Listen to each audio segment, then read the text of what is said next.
సంవత్సరం 31 రాత్రి 8:30 గంటలకు ప్రభు సన్నిధిలో మనం చేరి ఉన్నాం. ఇంతవరకు గంభీరంగా దేవుడు మీరు స్తుతించారు, ఘనపరిచారు. మన ప్రభు ఆయన స్తుతుల మీద ఆసీనుడై మన మధ్యకు వచ్చినాడు. అందుని బట్టి దేవునికి స్తోత్రాలు చెప్పండి. హల్లెలూయా. మరి ఇక్కడ కొన్ని ఒక దినం 31వ తేదీలో మనం నూతన సంవత్సరంలోకి 2025వ సంవత్సరంలోకి దేవుడి చిత్తమైతే ప్రవేశిస్తాం. ఒక దినానికి ఎంతమంది చనిపోతున్నారో తెలుసా? ఒక దినానికి ఎంతమంది చనిపోతున్నారు, ఒక దినానికి ఎంతమంది పుట్టుతున్నారు? 2025వ సంవత్సరం చూడకుండా చనిపోవాలి ఎంతమంది మనం చెప్పలేదు. ఏ మానవుడు కూడా లోకంలో నేను 25వ సంవత్సరం 1వ తేదీ నేను ఉంటాను అని ఏంటో చెప్పలేదు. ఏదో ధార్మికంగా మాట్లాడాల్సి ఉంది. ఏ జరుగుతుందో మనకు తెలియదు, మరుక్షాడు. అలాంటి జీవితం కోసం మనం వెనపడలాడుతూ ఉంటాం, తప్పనపడతా ఉంటాం, ఆయాసపడతా ఉంటాం. ఇంకా స్థిరంగా ఈ లోపలనే ఉండేటట్టుంటే అసలు సంపాదించి ఎత్తుకోబడిన పనులు ఒకటి అనుకుని అడగానుకో, నేను సంపాదించి ఎత్తుకోవాలి కదా, నీకు వదిలిపెట్టరా? నేను సంపాదించి ఎత్తుకోబోతాను. కొందరు బాధపడుతుంది, కొందరు నేను ఆ బిడ్డతో ఏం చేయలేదులే, నువ్వే ఉంచుకోరా, నా బిడ్డలు బతుకుతారు, నా భార్య బతుకుతుంది, నా బిడ్డలు బతుకుతాను ఎంచుకోవడం. సంపాదించిందంతా ఇక్కడ పెట్టి ఒంత కట్ట పోయి మట్టిలో కలిసిపోయి బ్రతుకు కోసము మానవుడు పడే వెంపర్లాట అంతా ఇంత. కాబట్టి దేవుడు తిరిగి మండైపోదు కాగా అని అన్నాడు. ఏమన్నాడమ్మా? ఎవరు చదవడమాట? ఆదాము అన్నాడు తిరిగి పిల్లలు. సరే, ఏంటి ఈ సంసిద్ధత? దేనికోసం మనం ప్రిపేర్ కావాలి? నూతన సంవత్సరాన్ని ఎదుర్కోవడానికి మనం ప్రిపేర్డ్గా ఉండాలి. ప్రసంగి గారు ఒక మాట అంటారు, ఆకాశం కింద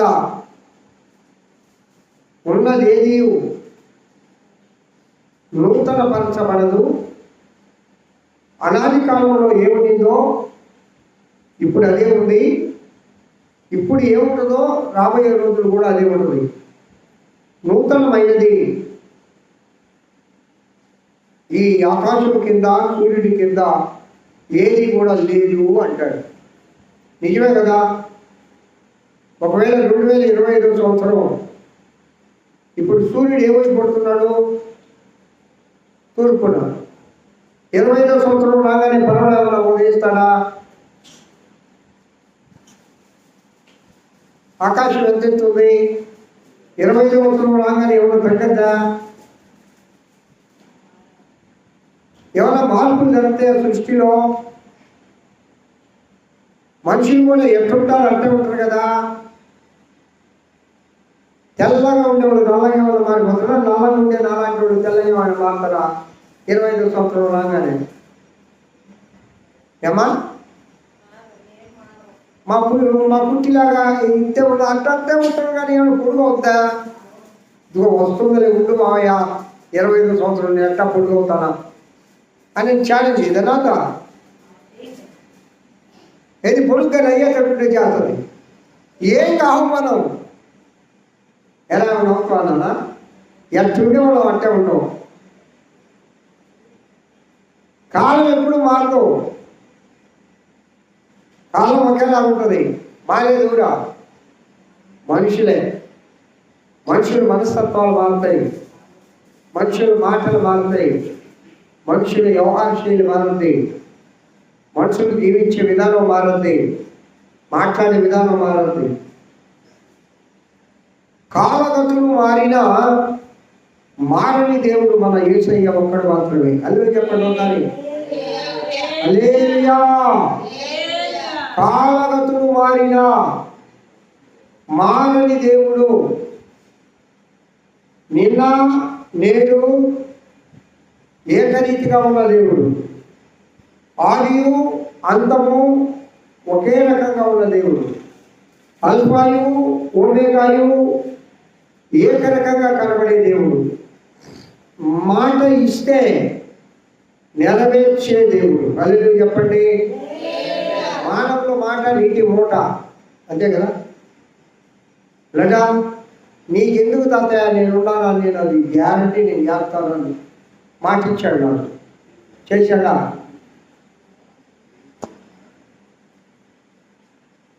ఎందుకంటే వెంటనే ఏరే పని తగిలింది, నేను వెళ్ళిపోయినా. వెళ్ళిన తాతయ్యకి మాట ఇచ్చానే, అది నెరవేర్చాలి అని అంటే ఉదాహరణగా చెప్తున్నా. ఉండదు. అదే యేసయ్య అయితే, అదే దేవుడైతే నీకు మాట ఇస్తే, నీకు వాగ్దానం ఇస్తే, కాలగతులు మారినా, లోకము మారినా, సూర్య చంద్రాదులు తిరగడం మారినా, భూమి తిరగడం మారినా, యేసయ్య మాట మాత్రము మారదు, మారదు, మారదు. అల్లు చెప్పండి ఒకసారి.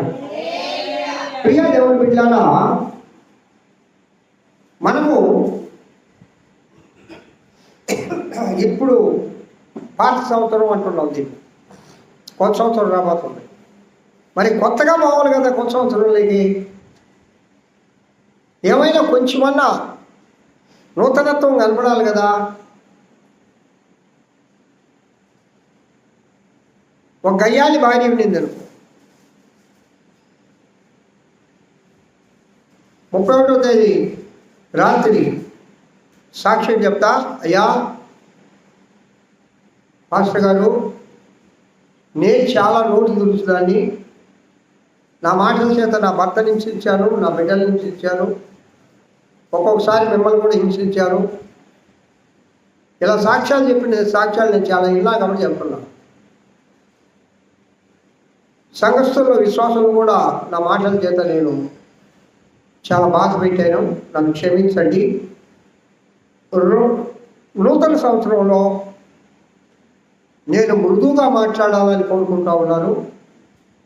ఎవరిని కూడా నా మాటల చేత హింసించను ఆయన అన్నప్పుడు ఆయన చేసి డ్యాన్స్ చేశాడంట చర్చిలో.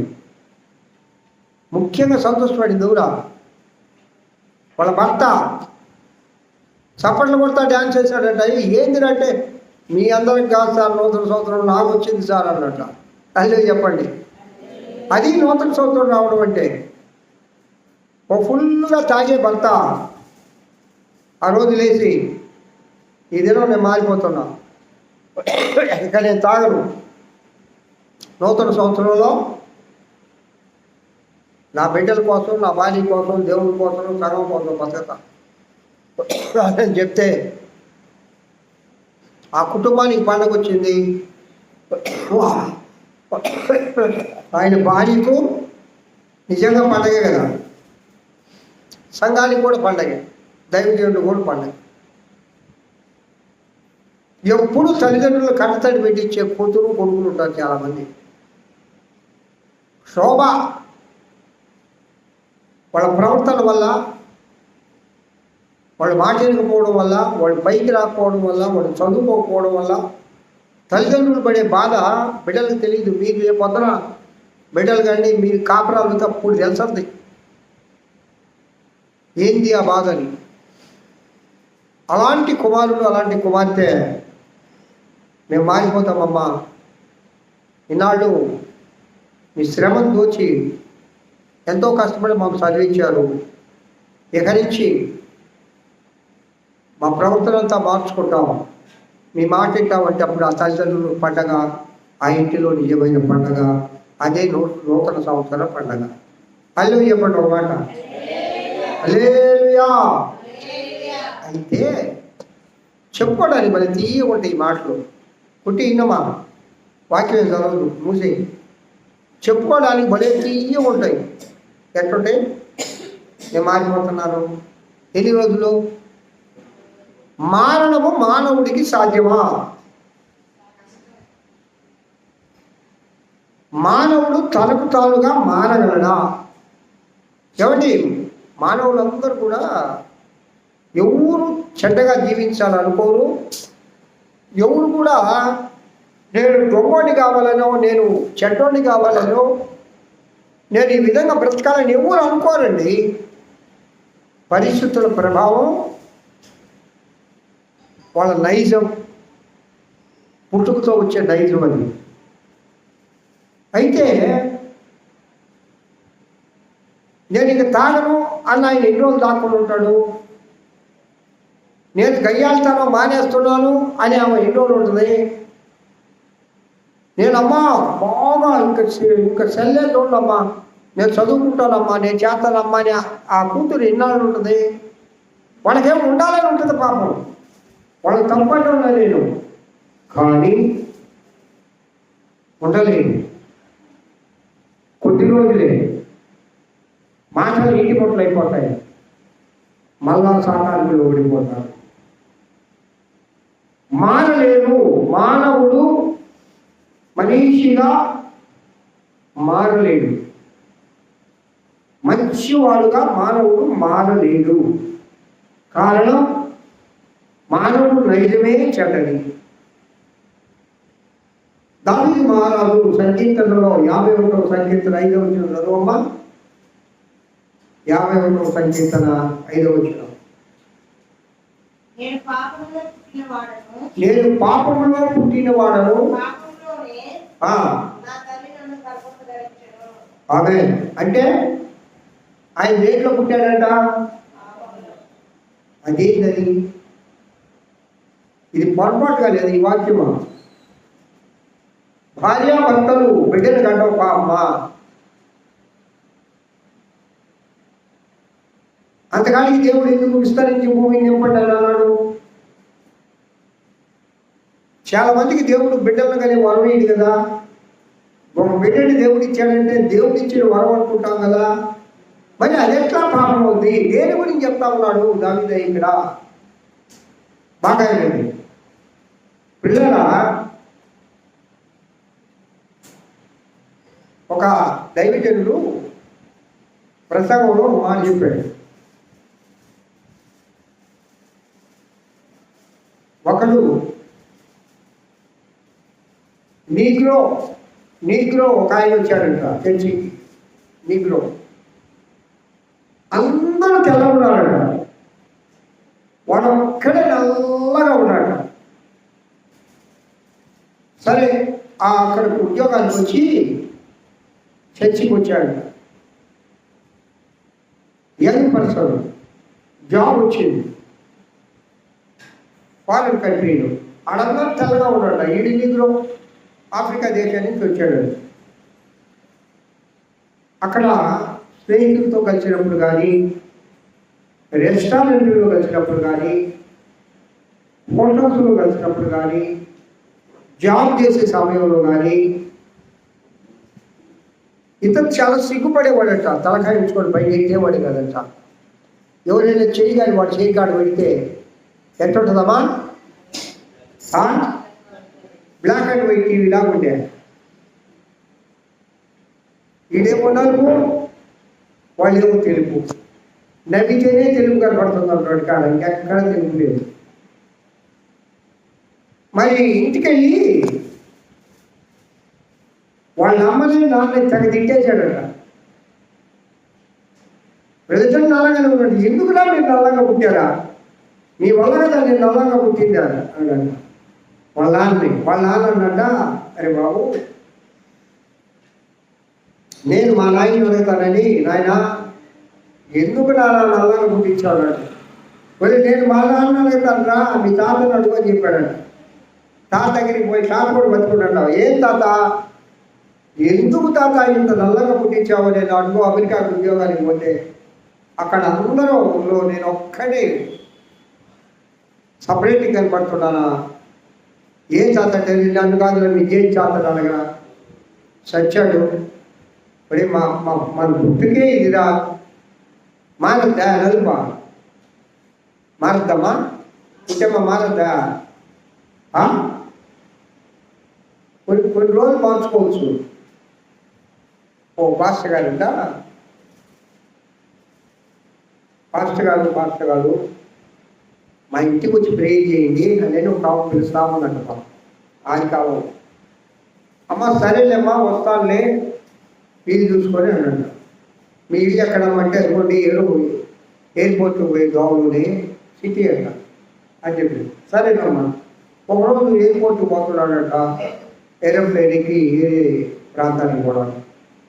అప్పుడు మెసేజ్ వచ్చిందట, 1:30 గంటలు లేటు ఏరోప్లేన్ అని చెప్పి. సరే అని 1:30 గంటలు ఏం చేయాలో పాడుకుంటూ ఈ సిస్టర్ జ్ఞాపకం వచ్చిందంట. ఒక సిస్టర్ గారు నన్ను ఎయిర్పోర్ట్ రమ్మంది కదా అని చెప్పి అడ్రస్ కనుక్కొని పోయాడు. పోయి తను తట్టి సిస్టర్ గారు చక్కటి ప్రైజ్ రాడు, ఒక పెద్ద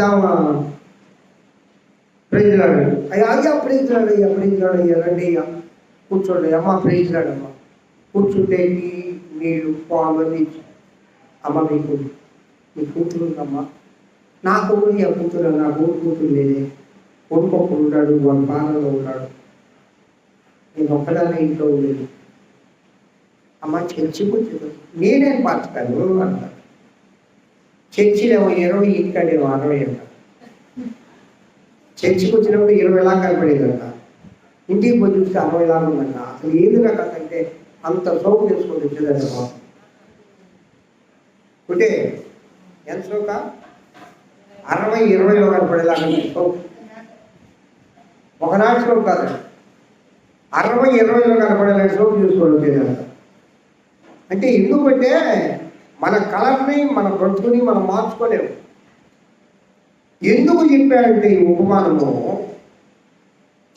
దావీదు మహారాజు ఏమన్నాడమ్మా, నేను పాపములోనే పుట్టినవాడు. ఎందుకన్నాడంటే మన ఆది తండ్రి ఎవరు, మన ఆది తండ్రి ఆదాము గారు. ఆదాము గారు చేసిన పాపము, ఏ పాపం చేశాడు? ఆజ్ఞను అతిక్రమించిందే పాపం. ఆ పాపం సంక్రమించింది మనకి. ఇది కర్మ పాపము అంటాం, జన్మ పాపము. అంతేగాని భార్యాభర్తలు కలయికతో బిడ్డలను కట్టడం పాపం కాదు. దేవుడు ఆ విధంగా అయితే ఈ భూమిని నింపండి అని అన్నాడు, దేవుడు ఆశీర్వాదం అని. చాలా మంది అర్థం కాక వ్యర్థంగా దైవజనులు కూడా చెప్తా ఉంటారు, పాపములోనే నా తల్లి నన్ను గర్భం ధరించింది. ఎందుకు ధరించింది నా బాబు అంటే,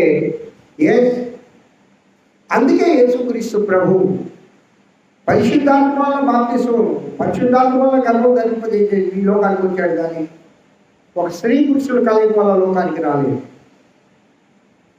హల్లెలూయా చెప్పండి ఒకసారి, హల్లెలూయా. మీకు ఒక డౌట్ రాలేదా? ఒక డౌట్ వచ్చిందో రాలేదా? ఏ డౌట్ వచ్చిందా? అలియా మరి ఏసై కూడా పాపే కదా కూడా కాదంటే అలియా. మరియమ్మూరమ్మా, మరియమ్మలో ఉండే రక్తం అవుతాం ఆదావుదే కదా, ఆదావుదే కాదా, అవ్వమ్మదే కాదా? మరి ఆ పాపం మరియమ్మ కుద్దా లేదా? ఉంది. ఆయన కేవలము పరిశుద్ధాత్మ ద్వారా గర్భం ధరించి ఎందుకు వచ్చాడంటే, స్త్రీ సంతానానికి నీ సంతానానికి వైరం కలుగజేస్తున్నాడు. స్త్రీ సంతానంగా పుట్టాడు ఆయన. అంతేగాని ఈజ్ ఆల్సో సిన్నర్. రక్తంలో పాపం ఉందమ్మా, కానీ పరిశుద్ధంగా మారడానికి, తను తాను శుద్ధినిగా చేసుకోవడానికి 30 సంవత్సరాలు కన్నీటి ప్రార్థన చేశాడు యేసయ్య. చప్పట్లు కొట్టు దేవుడు మహిమపడ్డాడు. ఎన్ని సంవత్సరాలు? 30 సంవత్సరాలు బయటికి రాలా. తన తల్లి ద్వారా సంక్రమించిన ఆ పాపములో నుండి పరిశుద్ధతలోకి మారడానికి 30 సంవత్సరాలు ప్రార్థన చేశాడమ్మా. మనం 1 గంట సేపు ప్రార్థన చేసుకున్నామమ్మా, రేపు నూతన సంవత్సరాలకు పండు పెట్టుకోండి. ఇక్కడికి రాలేకనే పోతుంటే మనం ఏం పరిశుద్ధులుగా నూతన సంవత్సరాలకు అడుగు పెడతాం? ఏం మారుతాం మనం చెప్పండి?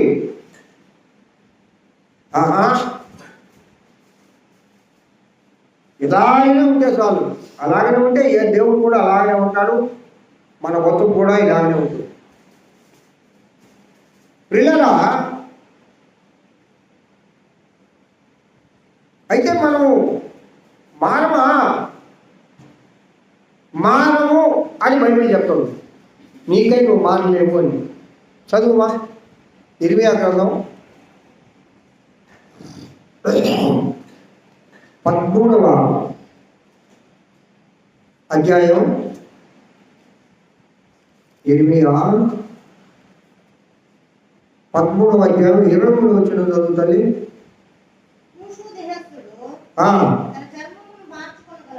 కూషు దేశస్థుడు తన చర్మమును మార్చుకోగలడా?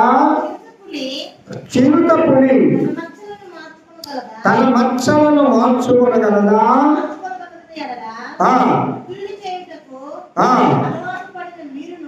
కీడు చేయుటకు అలవాటు పడిన మీరును మేలు చేయవలవను. ఎప్పుడు నువ్వు మేలు చేస్తామంటే, కూషు దేశస్థుడు తన యొక్క చర్మమును మార్చుకొనగలడా? ఇదే కూషు దేశస్థుడు అంటే ఆఫ్రికా దేశస్థుడు. నల్లవాడు తెల్లగా మారగలడా?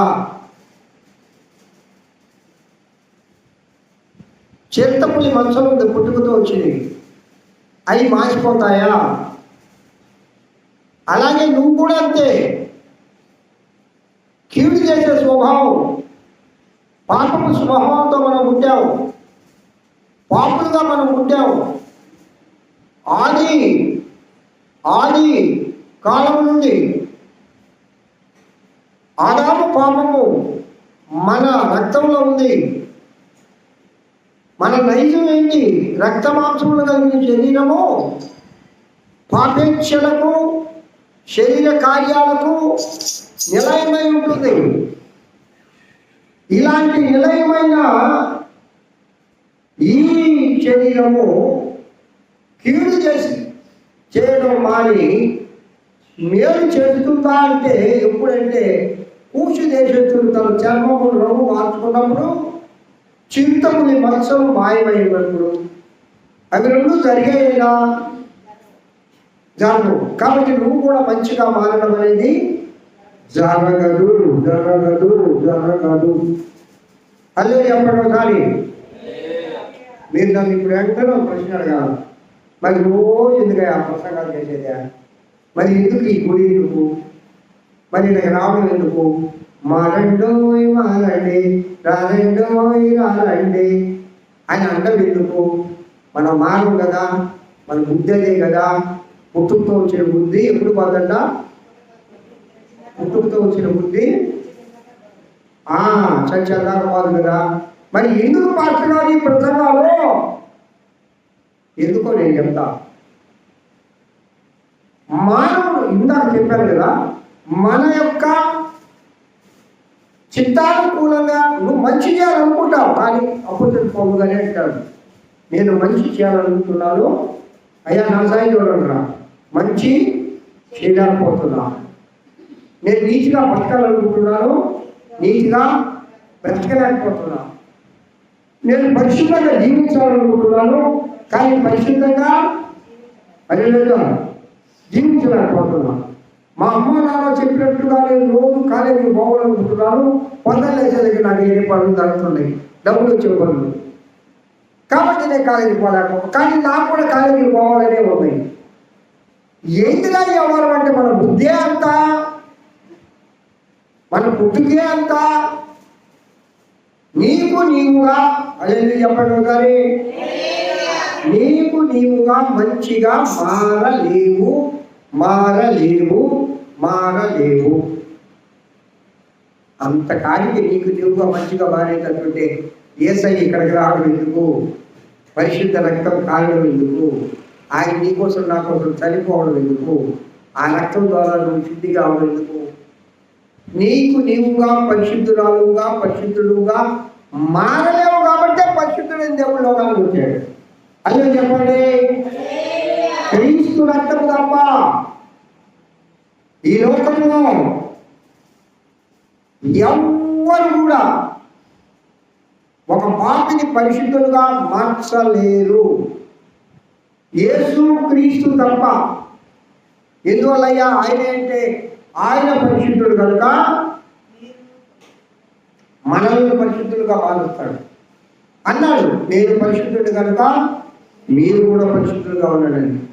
కాబట్టి ఇప్పుడు పిల్లరా ఒక పూజారి నేను యూట్యూబ్లో చూశాను. వేదాలలో యేసుక్రీస్తును చూసి నేను మార్పు నుండి నేను నిజమైన దేవుని బిడ్డగా మారి ఇదిగో బైబిల్ పట్టుకొని ఈరోజు నేను దేవుని వాక్యం చెప్తున్నాను అని చెప్పాడు ఆయన సాక్ష్యం. వేదాలు చదివాడంట ఆయన. వేదాలలో యేసుక్రీస్తును కనుగొన్నాడట. ఉన్నాడండి, వేదాలలో యేసుక్రీస్తున్నాడు. క్రీస్తును సిలువ వేసినట్టే వాళ్ళు ఏం చేస్తారంటే ఒక మేకపిల్ల తీసుకుంటారు, గొర్రెపిల్లో మేకపిల్లో. అది ఎలాంటిదంటే అది యంగ్ అంటే అది పిల్లలు కనబడదు, మగదైనా ఆడదైనా. అలాంటి మంచి మేకపిల్లను తీసుకొని దానికి 4 కాళ్ళు ఉంటాయి కదయ్యా, 4 కాళ్ళలో చీల కొడతారు ఇట్లా విడదీసి. దాని యొక్క తలపైన ముళ్ళతో చేసిన కిరీటం పెడతారు. మీకు తెలుసా? నేను ఎక్కడ ఉంది, ఏ అధ్యాయంలో ఉంది, ఏ వేదంలో ఉందో కూడా మీకు చెప్తా.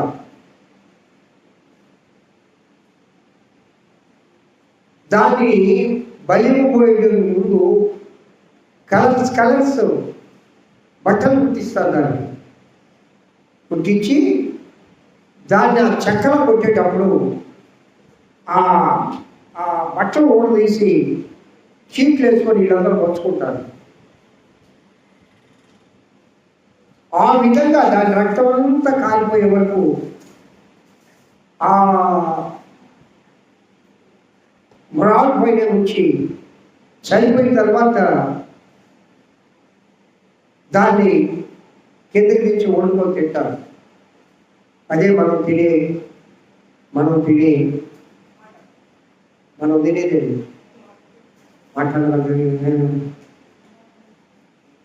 ఏం తింటాం? పరిశుద్ధ బల్ల.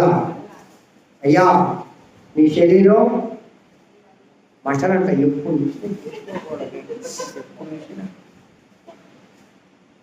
అల్లే చెప్పండి ఒకసారి, హల్లెలూయా. పిల్లలు ఆ విధంగా యేసయ్యను సిలువేస్తారు. వేదాలలో నేను యేసయ్యను కనుక్కొని పరిశుద్ధుడుగా మారి ఆ పరిశుద్ధుడి గురించి ప్రచారం చేస్తున్నాను. నేను నిష్ఠాగరిష్టమైన బ్రాహ్మణ కుటుంబంలో ఏదో గోత్రం కూడా చెప్పాడు. ఆ గోత్రికులేనంట పూజారులు. బ్రాహ్మణులో పుట్టిన ప్రతి ఒక్కరు పూజారులు కాదంట. అలాగే ఇజ్రాయిల్లో పుట్టిన ప్రతి ఒక్కరు లేవీలు కాదు కదా. లేవీ వంశంలో పుట్టిన వాళ్ళే కదా యాజకులు. 11 వంశాలు 11 గోత్రాల వాళ్ళు కాదు కదా. అలాగే కాబట్టి ప్రియులారా, పరిశుద్ధంగా మారడానికి కూషు దేశస్తులు నలుగుతాను పోగొట్టుకుంటారా? చెత్తపల్లి మచ్చలు పోగొట్టుకుంటున్నా? అవి పోగొట్టుకుంటే నువ్వు కీడు చేయడం మాని మేలు చేస్తావురా అన్నాడు పాత నిబంధనలో. ఉన్నది ఉన్నట్టుగా దేవుడు మాట్లాడాడు. ఒక వచ్చిన చదవండి. నూతన నిబంధనకు వచ్చేదైతే 2వ పేతురు 1వ అధ్యాయం 4-5 వచ్చిన 2వ పేతురు మా బాగా ఇవ్వాలి అర్థం అవుతుంది.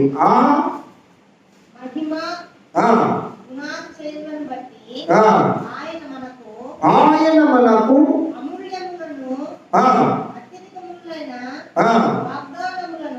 వాగ్దానములను ఇచ్చి ఉన్నాడు.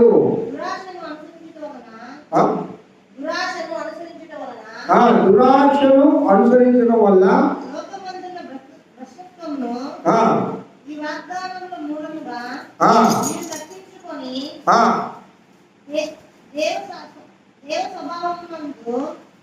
దేవ స్వభావమునందు పాలివారగునట్లు వాటిని అనుసరించను. అంటే దైవికమైన స్వభావం నీకు రావాలంటే ఆయన నీకు వాగ్దానం ఇస్తా ఉన్నాడు.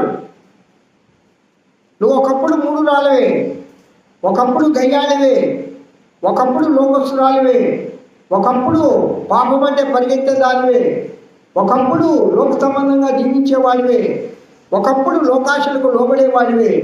ఇప్పుడు పరిశుద్ధంగా ఎంత మారావు?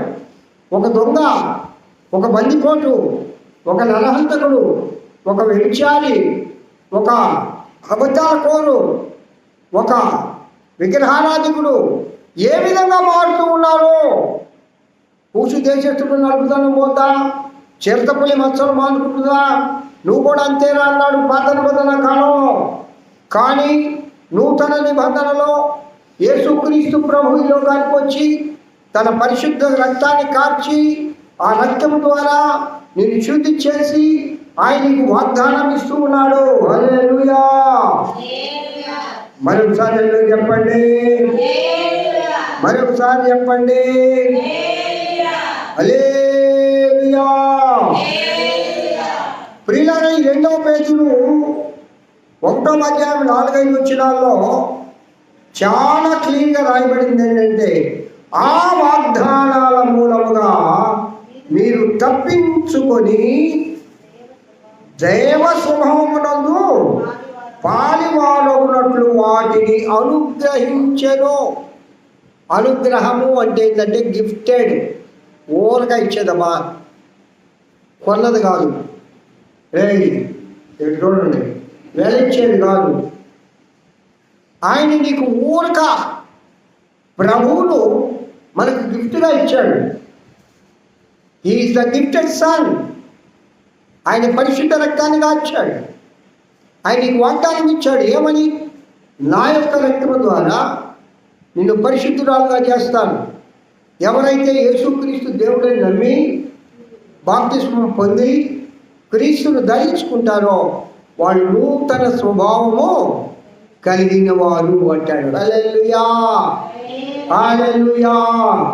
నిజమే, మూసు దేశస్తుడు తన నలుపును తన రంగును మార్చుకోలేడు, జీవితముని తన మచ్చలను తీసివేసుకోలేదు. కానీ కీడు లాంటి మనసు కలిగిన, పాపము మనసు కలిగిన, మనము పుట్టుకతోనే పాపంతో పుట్టిన మన పరిశుద్ధుడైన యేసుక్రీస్తు ప్రభు అనుగ్రహించిన ఆ దైవ స్వభావమును బట్టి మనం పరిశుద్ధులుగా మార్చబడుతున్నాము. హల్లెలూయా.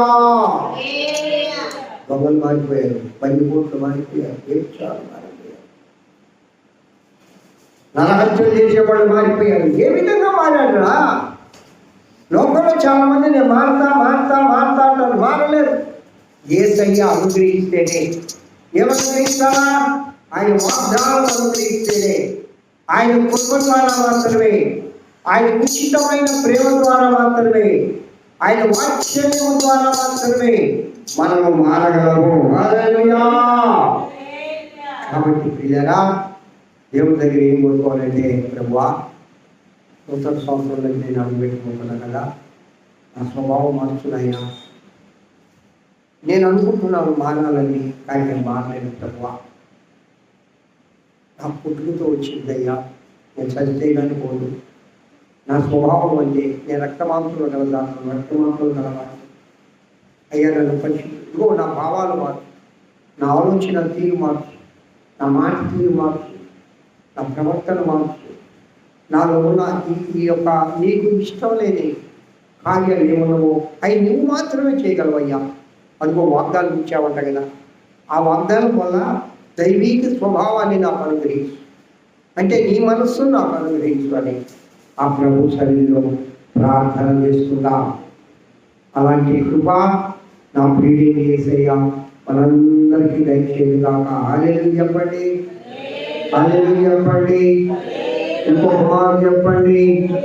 కాబట్టి పిల్లరా, మనమందరము ఈ దినము మరలా రేపటి దినము రేపు రాత్రి కూడా ఈ ప్రేయర్లో కూడా 12 గంటల వరకే కదా మనము ప్రార్థన చేసుకొని మనము ప్రభు కృపను కోరుకుందాం.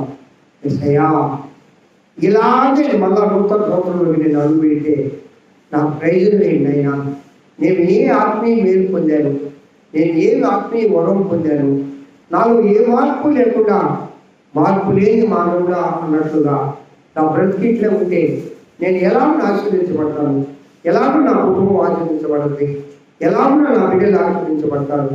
నేను మారాలి ప్రభువా, అయ్యా నీ కృప నాకు దయచేయమని ప్రభు దగ్గర ప్రార్థన చేసుకున్నాం. దేవుడి వాక్యం దీవించి ఆశీర్వదించుగాక. హల్లెలూయా. అందరూ హల్లెలూయా చెప్తూ అందరూ స్తోత్రాలు చెప్పండి, మోకాళ్ళు వంగండి.